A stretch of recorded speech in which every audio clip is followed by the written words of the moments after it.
अब आइए आगे बढ़ते हुए बड़ी खबर आपको हम बताएं। कांवड़ यात्रा को लेकर उत्तर प्रदेश के मुख्यमंत्री योगी आदित्यनाथ ने बड़ा कदम उठाया है। अब पूरे उत्तर प्रदेश में कांवड़ मार्ग पर खाने पीने की दुकान चलाने वाले लोगों को अपना नाम और पहचान दुकान के बाहर लिखना होगा। हलाला सर्टिफिकेशन वाले प्रोडक्ट बेचने वालों पर भी कार्रवाई होगी।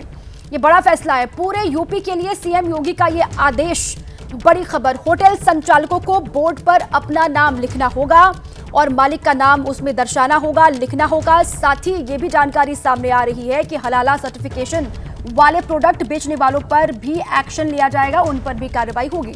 तो इस वक्त की बड़ी खबर आपको हम दे रहे हैं। कांवड़ यात्रा को लेकर यूपी के मुख्यमंत्री योगी आदित्यनाथ का ये बड़ा आदेश है। और आइए अब इस फैसले का असर किस तरीके से दिखाई देगा, इस फैसले का मकसद क्या है, अब जिसको पूरे प्रदेश में लागू करने के आदेश सीएम की ओर से दिए गए, इस पर बातचीत करने के लिए हमारे सहयोगी हमारे साथ जुड़े हुए हैं। लखनऊ से संजय त्रिपाठी मेरे साथ हैं, लखनऊ से वीरेश पांडे मेरे साथ हैं और मुजफ्फरनगर से सनुज शर्मा मेरे साथ है। लेकिन संजय, सबसे पहले आपका रुख करते हुए, पहले ही सिर्फ मुजफ्फर में लागू करने को लेकर हमने देखा कि किस तरीके से विवाद भी हुआ, बयानबाजी हुई, सियासत हुई। अब सीएम योगी का ये आदेश कि पूरे प्रदेश में ये लागू होगा, अब इसके मायने क्या, इसका असर क्या दिखाई देगा? संजय, देखिए, जब ये व्यवस्था मुजफ्फरनगर के कांवड़ रूटों पर लागू की गई थी तब भारी राजनीतिक विरोध हुआ था। पार्टी के अंदर खाने में भी विरोध के स्वर पनपे थे। आरएलडी जो भारतीय जनता पार्टी के सहयोगी दल है, उसने भी इसका विरोध किया था, क्योंकि पश्चिमी उत्तर प्रदेश में बड़ी संख्या मुस्लिमों की भी है जो आरएलडी को वोट करते हैं। माना यह जा रहा था कि इस तरह के विरोध के बाद में भारतीय जनता पार्टी, उत्तर प्रदेश सरकार इस फैसले को वापस ले लेगी, लेकिन हुआ इसका उल्टा। आज सुबह मुख्यमंत्री योगी आदित्यनाथ ने इस पूरी व्यवस्था को सारे उत्तर प्रदेश के जितने भी कांवड़ रूट हैं उन सभी पर लागू कर दिया है। अब निश्चित रूप से इस पर सियासत घनघोर होगी। पहले ही जब मुजफ्फरनगर का फैसला हुआ तो समाजवादी पार्टी के राष्ट्रीय अध्यक्ष अखिलेश यादव, बसपा सुप्रीमो मायावती ने इसका विरोध किया था और कहा था कि ये तो संप्रदाय विशेष के खिलाफ में कार्रवाई मानी जा रही है। वहीं सरकार का ये तर्क है कि ये कांवड़ यात्रियों की शुचिता का, उनकी आस्था का मसला है।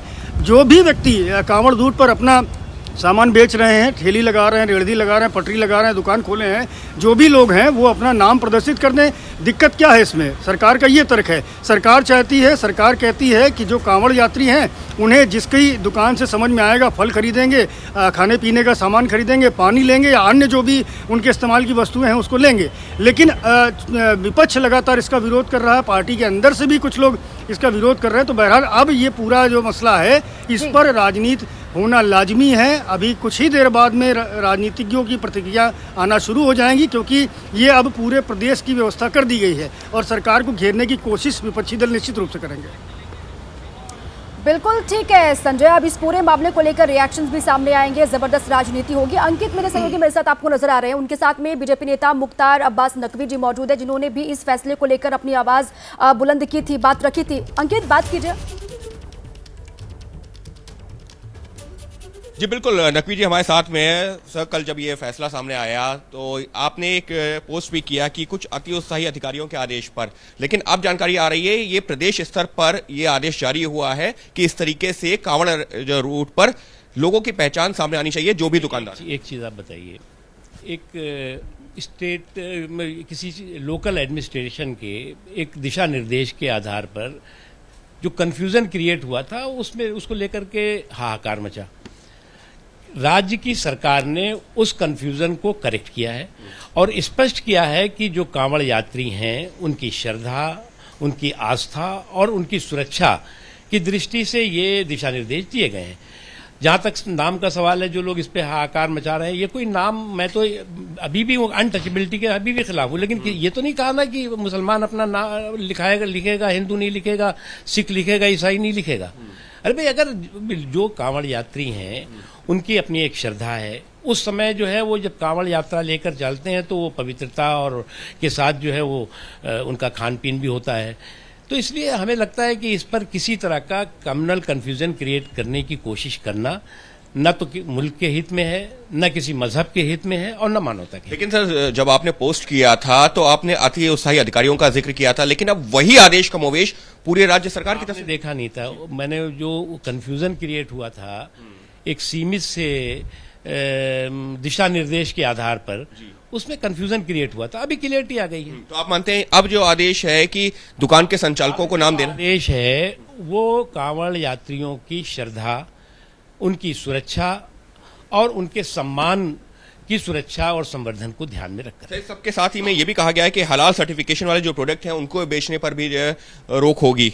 अब ये सब तो मैंने देखा नहीं है, अभी तो अभी आप हलाल हराम पे कहाँ पहुंच गए। सर इसके अलावा जो है एक सवाल ओवैसी ने भी जो पोस्ट किया, उन्होंने कहा ये मुसलमानों का बहिष्कार है, यूपी सरकार छुआछूत को बढ़ावा दे रही है। देखिए, ये जो इस तरह के सेकुलर शेरवानी के कम्युनल कारस्तानी वाले लोग हैं, बहिष्कार ना भी हो तो ये इस तरह के जो है वो जहरीली भाषा और जहरीली बयानबाजी करके बहिष्कार करवा देंगे। ये तो आप नुकसान कर रहे हैं इस तरह का कि आप ये आर्थिक बहिष्कार हो गया। अरे भैया, ये आस्था से जुड़ा हुआ सवाल है, इसमें कहाँ से मजहब आ गया, कहाँ से धर्म आ गया? क्या कहा लिख के आया है क्या कि किसी दिशा निर्देश में कि इस धर्म के लोग अपना नाम लगाएंगे, इस धर्म के लोग नहीं लगाएंगे? लेकिन सर इससे कहीं जो है सामाजिक वैमनस्य नहीं फैलेगा कि आप जो है लोगों से? वैमनस्य बिल्कुल नहीं फैलेगा। फैलेगा तब जब अंकित आरएलडी ने कहा है गैर संवैधानिक है, पर सांप्रदायिक सियासत शुरू होगी, और सांप्रदायिक सियासत से हमें होशियार रहने की जरूरत है। इस तरह के सांप्रदायिक सियासी जो छल है उसको हमें छू मंतर करने की जरूरत है। सर आप ही के सहयोगी दल, एक दो सवाल और, आप ही के जो सहयोगी दल है एनडीए में आरएलडी, उनका कहना है गैर संवैधानिक है, असंवैधानिक है इस तरीके के फैसले। देखिए, मुझे लगता है कि जो उस वक्त कंफ्यूजन क्रिएट हुआ था एक सीमित से दिशा निर्देश के आधार पर, तो सभी ने उसको चिंता हुई थी, लेकिन आज क्लियरिटी सामने दिखाई पड़ रही है और उसके पीछे कतई ये अर्थ नहीं है कि अस्पृश्यता है, इनटचेबिलिटी है, कि मुसलमानों के जो है वो आर्थिक बहिष्कार की बात है। अरे भाई, कांवड़ यात्रियों की श्रद्धा और सुरक्षा और सम्मान की दृष्टि। आपने एक पोस्ट भी किया जिसमें आप खुद जो है कांवड़ लेकर के जा रहे हैं, उस दौरान क्या इस तरीके का माहौल था? कि उस दौरान था ना, आज भी है, ऐसा नहीं है। लेकिन उस दौरान इन पिछले कुछ सालों में कुछ इस तरह की घटनाएं जरूर हुई हैं कि माहौल को खराब करने की कोशिश हुई है, और उसकी शिकायतें खुद कांवड़ यात्रियों ने की हैं। फैसला पूरी तरह से सही है? मैं मानता हूँ ठीक है। पूरी तरह से फैसले को अब सही ठहरा रहे हैं मुख्तार अब्बास नकवी साहब। उनका यही कहना है कि एक कंफ्यूजन क्रिएट करने की कोशिश की गई थी, लेकिन यहाँ पर जितने दुकानदार हैं, चाहे वो हिंदू हो मुसलमान हो, सबको जो है कहा गया है कि वो जो है अपने संचालक का नाम, दुकानदार का नाम सामने आना चाहिए। तो एक तरह से राज्य सरकार के फैसले को अब सही बता रहे हैं पूर्व केंद्रीय मंत्री मुख्तार अब्बास नकवी। बिल्कुल। और अंकित, अब इसको जिस तरीके से अपने ही भीतर से जो आवाजें आ रही थी उसको अब ये डैमेज कंट्रोल करने की कोशिश तो मुख्तार अब्बास नकवी भी यहाँ पर कर रहे हैं। पहले उन्होंने इसको लेकर खुद ही सवाल उठाए थे, कुछ अधिकारियों को इससे जोड़ दिया था, अब वो इसका बचाव कर रहे हैं और कह रहे हैं कि जो कंफ्यूजन पहले था, अब जो नया आदेश आया है उसमें वो कंफ्यूजन नहीं है। जी बिल्कुल, उनका यही कहना है कि जो पहले का आदेश था और अभी का जो आदेश है उस दोनों में अंतर है। अब क्या अंतर है? मुख्तार अब्बास नकवी साहब का ये कहना है कि पहले ये कहा गया था कि कुछ लोगों को बताना है, लेकिन अब यहाँ भी ये कह दिया गया है कि जितने दुकानदार हैं सभी को करना है। तो यहाँ पर हिंदू मुसलमान करने की कोशिश नहीं होनी चाहिए, किसी धर्म के आधार पर नहीं है, बल्कि ये एक पारदर्शिता के लिए है कि जो भी कांवड़ जिसकी जैसी श्रद्धा हो वो उसका वैसा जो है पालन करते हुए जहाँ से चाहे वहाँ से जो सामान खरीदे या ना खरीदे। लेकिन जो मैंने एक सवाल भी पूछा था कि जब खुद जो मुख्तार अब्बास नकवी साहब ने जो एक अपनी जो पोस्ट, एक जो फोटो जो पोस्ट की है उसमें ये कहा है, बिल्कुल ठीक है अंकित, आप रहे मेरे साथ। ये देखिए ट्वीट मुख्तार अब्बास नकवी का, ये पहले का उनका ट्वीट है। कुछ अति उत्साही अधिकारियों की आदेश हड़बड़ी में गड़बड़ी वाली अस्पृश्यता की बीमारी को बढ़ावा दे सकते हैं। आस्था का सम्मान होना ही चाहिए, पर अस्पृश्यता का संरक्षण नहीं होना चाहिए।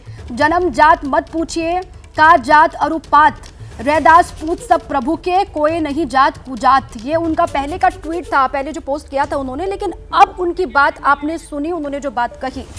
और देखिए आगे बढ़ते हुए अब एनडीए के भीतर से किस तरीके से आवाजें उठी इस आदेश को लेकर। देखिए, दुकानदार का नाम लिखने के फरमान पर एनडीए में ही विरोध हो गया है। जयंत चौधरी की पार्टी के नेता और यूपी के प्रदेश अध्यक्ष रामशीष राय ने कहा कि इस कदम से सांप्रदायिक तनाव बढ़ेगा और इस फैसले को वापस लेना चाहिए। ये गैर संवैधानिक फैसला है, ये उनकी तरफ से बात कही गई थी। एनडीए के सहयोगी दल ही किस तरीके से अब इसको लेकर विरोध के सुर अपने तेज कर रहे हैं। जयंत चौधरी की पार्टी आरएलडी, उसके नेता और प्रदेश अध्यक्ष है रामशीष राय, जिन्होंने कहा कि इस कदम से सांप्रदायिक तनाव बढ़ेगा और इस फैसले को वापस लेना चाहिए, ये गैर संवैधानिक है। अब देखिए कहा तो, आइए विरेश पांडे का रुख कर लेते हैं। विरेश, देखिए कहा तो ये लग रहा था कि सरकार हो सकता है बैकफुट पर चली जाए या फिर इस फैसले को वापस ले ले, जिस तरीके से विरोध हो रहा है और अपने ही गठबंधन के दल इसको लेकर नाराजगी भी जाहिर कर रहे हैं। लेकिन अब तो योगी सरकार ने पूरे प्रदेश में इसको लागू कर दिया।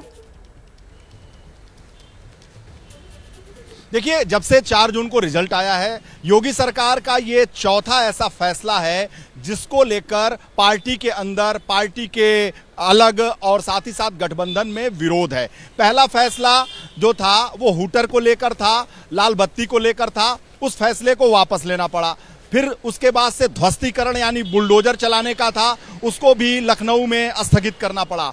तीसरा फैसला जो था वो शिक्षकों के डिजिटल अटेंडेंस का था, उसको भी स्थगित करना पड़ा। अब ये चौथा फैसला है जिसे मुजफ्फरनगर में लागू किया गया था, लेकिन इसका विस्तार करके कांवड़ यात्रा के हर उस मार्ग पर कर दिया गया है, हर उस जिले में कर दिया गया है जहां से कांवड़ यात्री निकलेंगे। लेकिन अभी विरोध का स्वर फूट पड़ा है। पार्टी के अंदर मुख्तार अब्बास नकवी ने अपनी बातों को रखा, हालांकि अब उसको रफू करने की कोशिश में है, लेकिन तीर निकल चुकी है।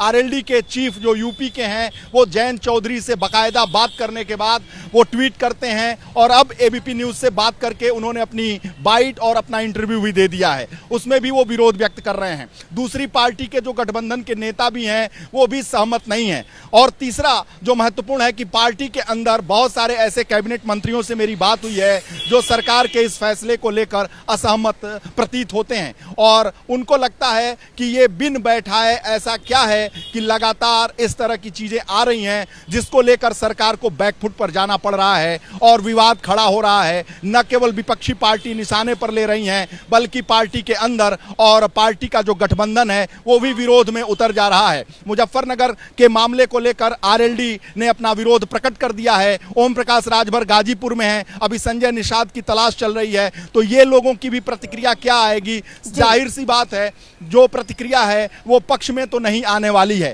क्योंकि जब मुख्तार अब्बास नकवी ने मुखर विरोध किया, हालांकि मैं फिर कह रहा हूं कि उन्होंने अपने बयान को बदला है, किसी दबाव में बदला होगा, लेकिन कहते हैं कि एक तरीके से बिना बुलाए ये बवाल विवाद तो खड़ा ही हो गया, जिस पर अब सरकार को आगे बढ़ना होगा, सफाई देना होगा, अपनी बातों को स्पष्ट करना होगा और विरोध के स्वर को दबाना होगा, कुचलना होगा, साथ ही साथ उसे सहलाना होगा, बहुत कुछ करना होगा। आखिर इस तरह के फैसले को लेकर विवाद तो खड़ा ही हो गया ना। राजनीतिक प्रतिक्रियाएं सामने आती हैं, उसका लगातार इंतजार भी है। और देखिए, कांवड़ यात्रा को लेकर मुजफ्फरनगर प्रशासन के फैसले से राजनीति बेहद गर्म है। विपक्ष के नेता बीजेपी पर हमलावर हैं, आपको सुनाते हैं।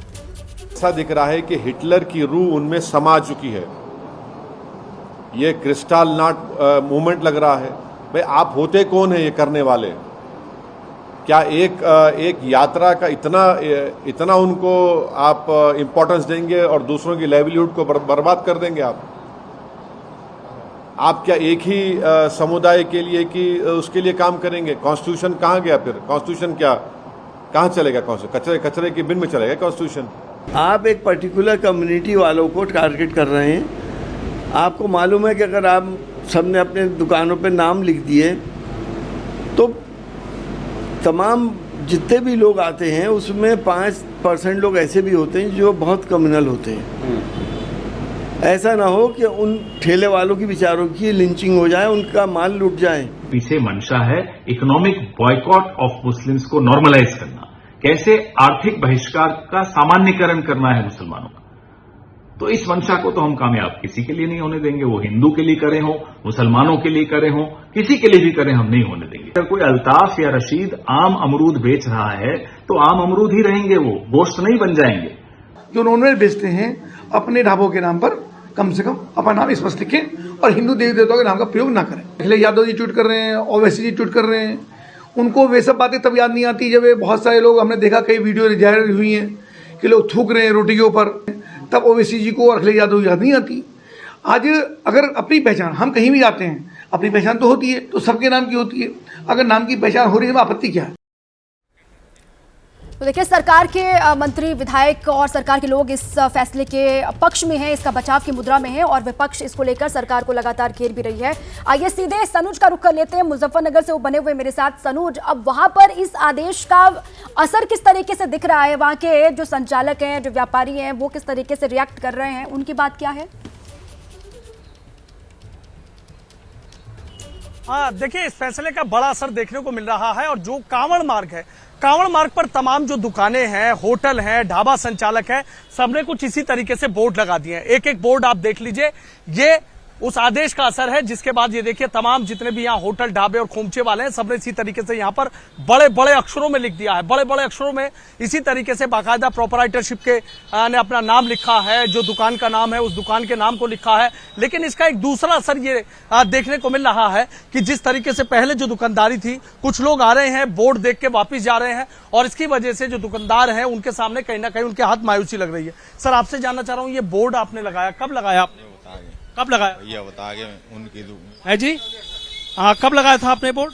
5-6 दिन होले जब लगवा के गए थे, कहने लगे ये बोर्ड बोल लो, पुराना बोर्ड ही है, इस पे भी हमारा नाम है। अच्छा। कहने लगे दूसरा लगाओ हिंदी में लिख के। अच्छा, हिंदी में लिख के लगाओ बड़ा। तो इसका क्या असर पड़ रहा देख रहे हो ग्राहक? ये आप देख रहे हो, गाहकारे है जा रहे हैं, कोई रुक ही नहीं रहा। अच्छा जी। अच्छा, बोर्ड पढ़ के आगे निकल रहे हैं। बोर्ड पढ़ के आगे निकल रहे हैं। कभी ऐसा हुआ? कभी ऐसा नहीं हुआ। अब आप दुकानदार जिनके यहाँ बोर्ड लगे उसी तरीके से परेशान है? उसी तरीके से परेशान है तमाम दुकानदार। जी। तो क्या लग रहा है, आपने विरोध नहीं किया भाई बोर्ड नहीं लगाए? बस विरोध किया, जब हमें कहा गया हमने लगा दिया, भाई प्रशासन के आदेश हो गए, हमें क्या पता इतना असर पड़ेगा। अच्छा, क्या सोच लग रही है वैसे? कांवड़ यात्रा इस रूट से जाती है, अब कुछ दिन में लाखों करोड़ों कांवड़ी आपकी दुकान के आगे से गुजरेंगे, कोई भी नहीं रुकनेगा, इनका तो असर पड़ेगा। पहले भी हमने इंग्लिश में लिखवा रखा था, हिंदी में कराया है। अच्छा। जी। तो रोजगार पे भी असर पड़ा? रोजगार पे सारा असर है। क्या सोच लग रही है वैसे इसके पीछे आपके सर? क्या सोच बता दो जी। हिंदू और मुसलमान वाला कहने लगा कोई मुसलमान से सामान ना खरीदो। मुसलमान से कहाँ तक के बचोगे? कहाँ जाएंगे मुसलमान? इस देश के नहीं है या नहीं है बताओ? ये सब हिंदू का है देश। ये तो सरकार ऐसा कर रही है कि भाई हिंदू मुसलमान बंटवारा कर दो, मुसलमानों का सामान यहाँ से मत खरीदो। कहाँ तक के बचोगे मुसलमानों से? ठीक है, कांवड़ रूट पर जो संचालक हैं, दुकानदार हैं, वो इसको लेकर गुस्सा भी जाहिर कर रहे हैं। वो कह रहे हैं कि उनका व्यापार, उनका धंधा इससे प्रभावित होगा। ब्रेक के बाद स्वागत है आपका। आगे बढ़ते हुए 23 जुलाई को देश का बजट देश के सामने होगा। बजट से पहले दिल्ली के मंत्री आतिशी ने आरोप लगाया कि केंद्र सरकार दिल्ली को टैक्स में सही हिस्सेदारी नहीं दे रही है। आतिशी ने कहा कि दिल्ली को 2001 में जितना पैसा मिलता था, आज भी उतना ही पैसा मिल रहा है, और आतिशी ने टैक्स में दिल्ली की हिस्सेदारी बढ़ाने की मांग की है। 2.5 लाख करोड़ रुपए तकरीबन जो दिल्ली वालों ने केंद्र सरकार को टैक्स में दिया, उसमें से कितना पैसा दिल्ली पर खर्च हुआ? उसमें से कितना पैसा केंद्र सरकार ने दिल्ली को दिया? 0, नील बटे सन्नाटा। ऐसा अन्याय हमारे देश ने अपने इतिहास में एक बार पहले भी देखा है। ये अन्याय भारत के साथ होता था जब अंग्रेज भारत पर राज करते थे। जब अंग्रेज भारत पर राज करते थे तो जो भी भारत से टैक्स वो वसूलते थे, चाहे वो हमारे किसानों से हो, चाहे वो हमारे कारीगरों से हो, उसमें से 1 रुपया भी भारत के पास नहीं आता था। वो सारा पैसा लंदन चला जाता था, वो सारा पैसा अंग्रेजों के हाथ में चला जाता था। वही अन्याय, वही अत्याचार आज दिल्ली के साथ हो रहा है। दिल्ली वालों की केंद्र सरकार से ये मांग है कि इस बार जो 2 लाख करोड़ इनकम टैक्स हम देते हैं, उसमें से दिल्ली को 10,000 करोड़ रुपए मिलने चाहिए। देखिए, जुलाई के महीने में लगातार हो रही बरसात से देश के कई राज्य इस वक्त बाढ़ से जूझ रहे हैं। उत्तर से दक्षिण तक भारी बारिश लोगों के लिए परेशानी खड़ी कर रही है। मौसम विभाग ने मध्य प्रदेश, राजस्थान, गोवा, महाराष्ट्र, गुजरात, कर्नाटक, केरल, तमिलनाडु और उत्तराखंड यानी कि 9 राज्यों में बहुत भारी बारिश की चेतावनी जारी की है। वहीं 10 राज्यों तेलंगाना, आंध्र प्रदेश, छत्तीसगढ़, ओडिशा, मणिपुर, नागालैंड, मिजोरम, त्रिपुरा, पंजाब और हरियाणा में भारी बारिश की चेतावनी जारी की गई है। देखिए, भारी बारिश से बिहार में इस वक्त नदियां उफान पर हैं। बिहार के कई जिले ऐसे हैं जो इस वक्त बाढ़ की जद में हैं। नेपाल से नदियों में पानी छोड़े जाने की वजह से बिहार के साथ ही उत्तर प्रदेश में पूर्वांचल के कई जिले बाढ़ की चपेट में इस वक्त हैं, और साथ ही मध्य प्रदेश में भी बाढ़ के कारण कई नदियां उफान पर इस वक्त हैं। और उत्तराखंड में बारिश से लैंडस्लाइड की समस्या लगातार बढ़ रही है। यहाँ भूस्खलन से कई रास्ते बंद हैं, और आंध्र प्रदेश और कर्नाटक में भी भारी बरसात से नदियां का जो वाटर लेवल है नदियों का वो बढ़ा हुआ है। यहाँ कई इलाकों में पानी भर गया है। ये तस्वीर आपको हम दिखा रहे हैं किस तरीके से भारी बारिश की वजह से अलग अलग हिस्से परेशान है। बिहार की तस्वीर, उत्तर प्रदेश में आप देख रहे हैं, मध्य प्रदेश की तस्वीर है, उत्तराखंड में लैंडस्लाइड की समस्या, कर्नाटक, जम्मू कश्मीर में भी बाढ़ और बारिश की वजह से लोग परेशान हैं। देखिए, बिहार में घाघरा, गंडक, बागमती, कोसी, कमला बलान, महानंदा जैसी नदियां इस वक्त उफान पर हैं। इन नदियों का जलस्तर बढ़ने से पश्चिम चंपारण, पूर्वी चंपारण, गोपालगंज, सीतामढ़ी, दरभंगा, मधुबनी, सुपौल, सहरसा, मधेपुरा, बेतिया, बगहा, अररिया और भागलपुर में बाढ़ का पानी घुस गया है। नेपाल से लगातार पानी छोड़ा जा रहा है। सैकड़ों गांव बाढ़ की जद में इस वक्त है, बाढ़ की चपेट में है। कहीं घर पानी में डूब गए तो कहीं पर रास्तों में पानी भर गया है, जिससे आवागमन, लोगों का जनजीवन प्रभावित हुआ है। बिहार में बाढ़ की इस तबाही के पीछे नेपाल के पहाड़ी और तराई इलाकों में होने वाली बारिश भी बड़ी वजह है। लगातार हो रही बारिश के बाद नेपाल गंडक बैराज से पानी छोड़ रहा है और गंडक बैराज में 36 फाटक हैं। इनमें से 18 फाटक भारत और 18 नेपाल में है। गंडक बैराज में सामान्य दिनों में 362 फीट पानी मेंटेनेट किया जाता है। इन दिनों भारी बरसात के बाद सभी फाटक खोल दिए गए। इससे बिहार और यूपी के कई इलाके बाढ़ की जद में आ गए। मैं जहां पर मौजूद हूं, मेरे ठीक पीछे आप देख पाएंगे ये भारत और नेपाल की सीमा के बीच में बने हुए गंडक बैराज की तस्वीर है। और कहीं ना कहीं जो पानी है इसका जब आगे बाढ़ के मौसम में बढ़ता है तो कई यूपी और बिहार के क्षेत्रों को नुकसान पहुंचाता है। कुल अगर बात करें तो बैराज में 36 फाटक हैं, जिसमें से 18 भारत में है और 18 नेपाल में है। अगर बात करें तो गंडक बैराज के जलाशय में सामान्य दिनों के समय 362 फीट पानी मेंटेन रखा जाता है और जिससे 2 नहरों, पूर्वी और पश्चिमी नहरों तक सप्लाई की जाती है। और सप्लाई का इस्तेमाल जो है वो सिंचाई और बिजली उत्पादन के लिए किया जाता है। और बारिश के समय या फिर बाढ़ वाला जब जिस तरह से आगे यूपी और बिहार में जब बाढ़ होती है तो उस समय की अगर बात करें तो जब नेपाल से सामने आप जिस ओर देख रहे हैं पहाड़ी इलाका नेपाल का आपको नज़र आएगा, इस ओर से जब पानी इस बैराज तक पहुंचता है तब इसके सभी 36 गेट खोल दिए जाते हैं और जिससे पानी का बहाव आगे बढ़ सके और गंडक बैराज को किसी तरह की क्षति जो है वो ना पहुंचे। बात करें तो आगे जो यहाँ से पानी जब आगे बढ़ता है तो यूपी के 2 जिलों को जो गंडक नदी का पानी है वो टच करता है, कुशीनगर और महाराजगंज, और इसके साथ साथ घाघरा, रोहिन और छोटी पहाड़ी की नदियां हैं जो हैं उनमें भी पानी मिल जाता है। तो कहीं ना कहीं एक तरह से कहा जा सकता है कि जो छोटी नदियां हैं वो आगे जब बड़ी नदियों के साथ मिलती हैं तो जिसके चलते कई सारे हिस्से जो हैं वो प्रभावित होते हैं। ये पूरी जगह जो है जहाँ पर हम मौजूद हैं ये वाल्मीकि नगर का क्षेत्र कहलाता है, बिहार में पड़ता है।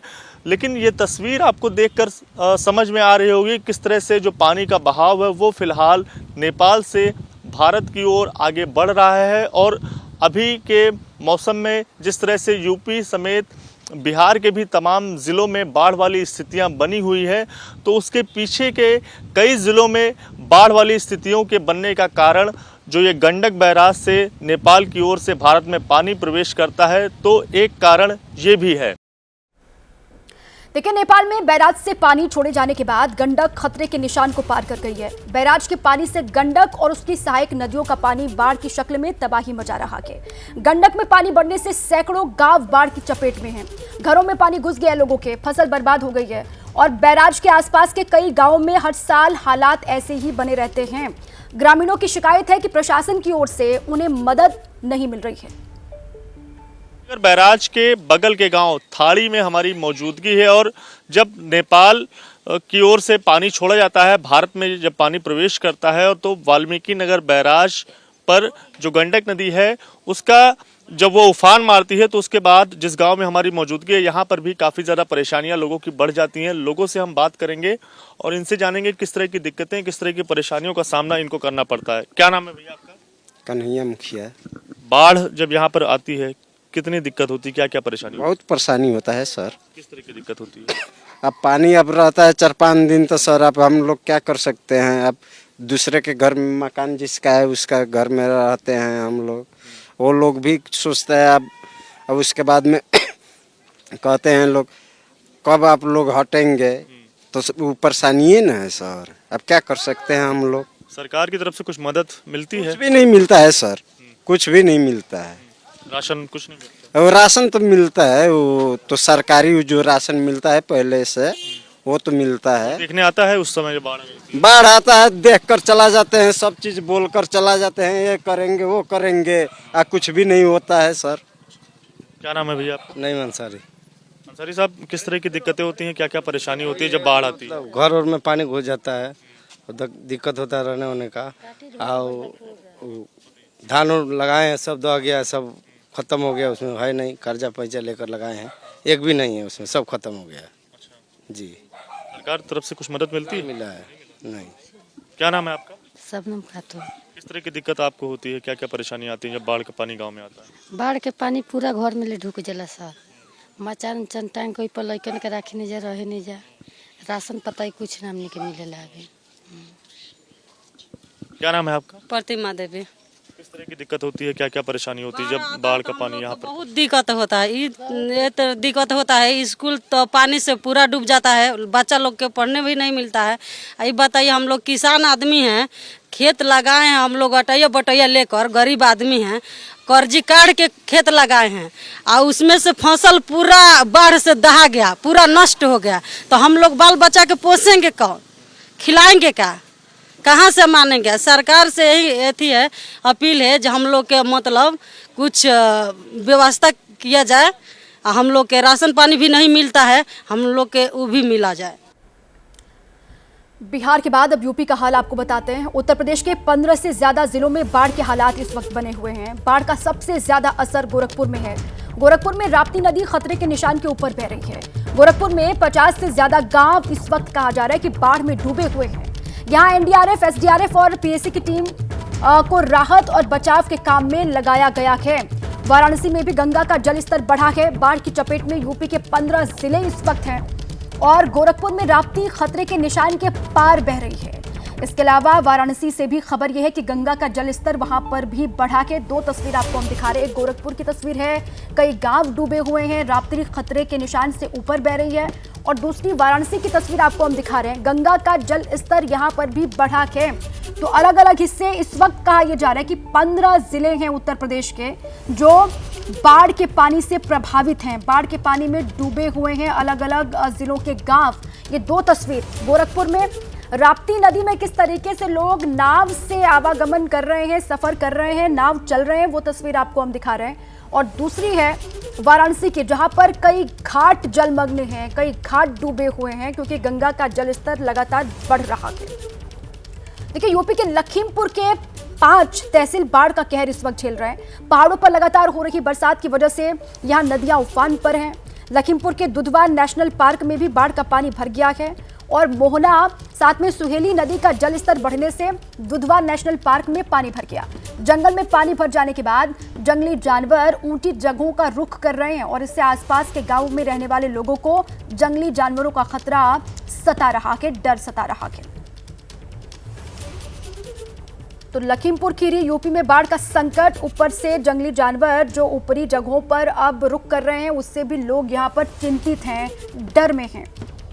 बाढ़ का संकट, जिंदगी किस तरीके से विकट है अलग अलग हिस्सों में। इससे पहले गोरखपुर, वाराणसी की तस्वीरें हमने आपको दिखाई, वहां पर राप्ती वाराणसी का पानी किस तरीके से बढ़ रहा है, और उसके बाद ये लखीमपुर की तस्वीर भी आपको हम दिखा रहे हैं जहां पर लोग परेशान हैं पानी बढ़ने की वजह से, बाढ़ की वजह से। और मध्य प्रदेश की बात अब करें। मध्य प्रदेश में भोपाल समेत कई जिलों में बारिश हो रही है लगातार। मौसम विभाग के मुताबिक मध्य प्रदेश में आंधी और बारिश का स्ट्रॉन्ग सिस्टम एक्टिव है। मौसम विभाग ने मध्य प्रदेश में अगले 4 दिन भारी बारिश का अलर्ट जारी किया है। मौसम विभाग ने राजगढ़, रायसेन, हरदा, बैतूल, बालाघाट में भारी बारिश का अलर्ट आज भी जारी किया है। और कल यानी 20 जुलाई को मध्य प्रदेश के 12 जिलों में भारी बारिश का अलर्ट जारी किया गया है। लगातार हो रही बारिश से नर्मदा समेत कई नदियां यहां की बताई जा रही हैं जो उफान पर हैं।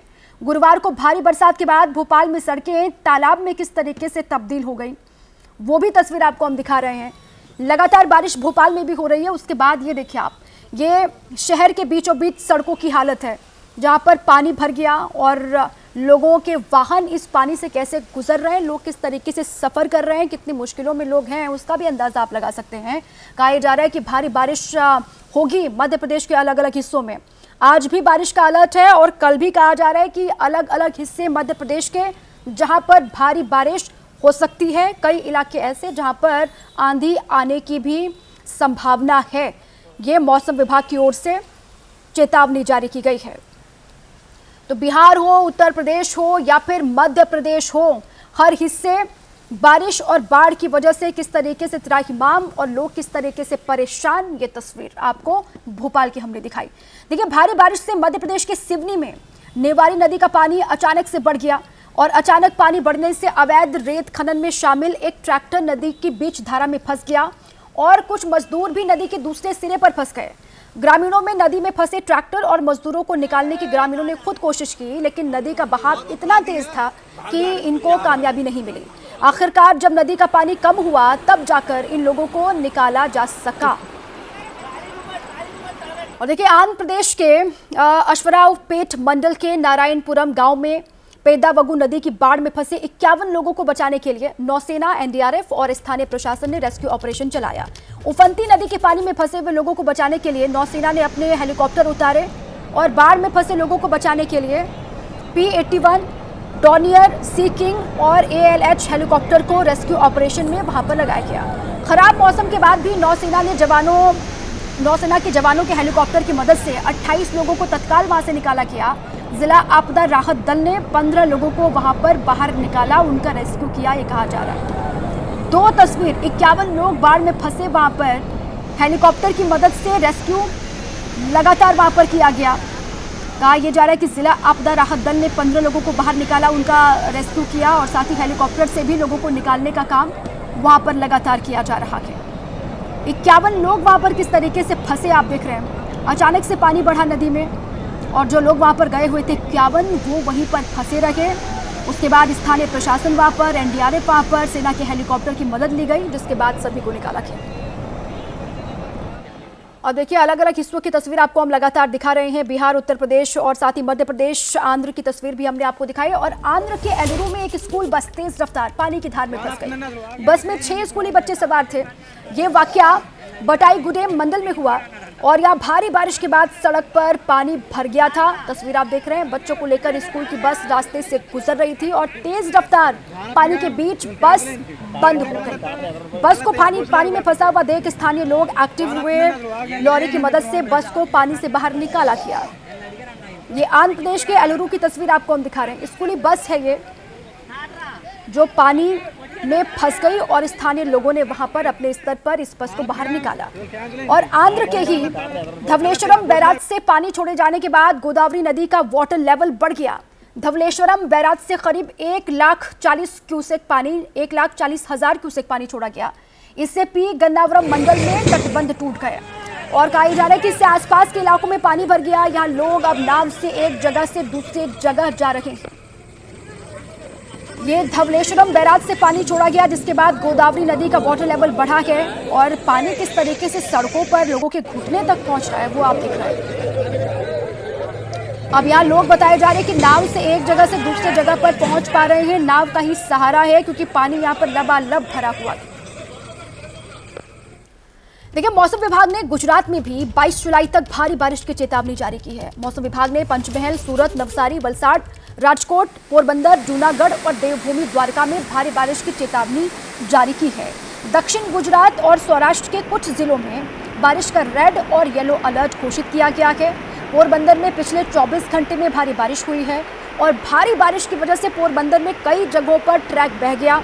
कुछ जगहों पर रेलवे ट्रैक पर पानी भर गया और इस कारण कई ट्रेनों को रद्द करना पड़ा, ये भी जानकारी सामने आ रही है।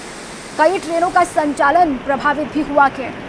भारी बारिश गुजरात के पोरबंदर में रेलवे ट्रैक पर पानी भरा यहाँ पर और कई ट्रेनें इससे प्रभावित हुई हैं। अब आपको असम की सूरत हम दिखाते हैं। असम में बाढ़ का पानी धीरे धीरे उतर रहा है, लेकिन यहाँ अब भी 13 जिले ऐसे हैं जो बाढ़ की जद में हैं। असम में 3,50,000 से ज्यादा लोग अब भी बाढ़ से प्रभावित हैं और बाढ़ की वजह से कामरूप, मोरीगांव, डिब्रूगढ़, गोलाघाट, ग्वालपाड़ा, शिवसागर, कछार, धुबरी, करीमगंज, नलबाड़ी, नगांव, धेमाजी और कामरूप के कई इलाके इस वक्त पानी में डूबे हुए हैं। असम में ब्रह्मपुत्र समेत कई नदियां बाढ़ की में पानी बढ़ रहा है, जिस वजह से अलग अलग हिस्से बाढ़ की चपेट में हैं। असम राज्य आपदा प्रबंधन प्राधिकारी के मुताबिक अब ये कहा जा रहा है कि हर हालत पर वहां पर नजर बनी हुई है। और इस वक्त दिल्ली से बड़ी खबर है। दिल्ली पुलिस की क्राइम ब्रांच ने एक बड़े किडनी रैकेट का पर्दाफाश किया है। क्राइम ब्रांच ने किडनी ट्रांसप्लांट रैकेट से जुड़े हुए 8 आरोपियों को गिरफ्तार किया है। जो आरोपी गिरफ्तार किए गए हैं वो 5 राज्यों से जुड़े हुए हैं। गिरफ्तार आरोपियों में से 3 पहले डोनर थे, बाद में वो किडनी रैकेट से जुड़ गए। संदीप आर्या इस किडनी ट्रांसप्लांट रैकेट का किंगपिन है कहा जा रहा है। संदीप आर्या किडनी दिलाने के लिए 35 से 40 लाख रुपए वसूलता था और गैंग किडनी डोनर को 4 से 5 लाख रुपए देता था। अब तक की जांच से खुलासा हुआ है कि ये गैंग 11 अस्पतालों में 35 किडनी ट्रांसप्लांट करा चुके हैं और गैंग सोशल मीडिया के जरिए डोनर की तलाश करता था। इस वक्त की बड़ी खबर।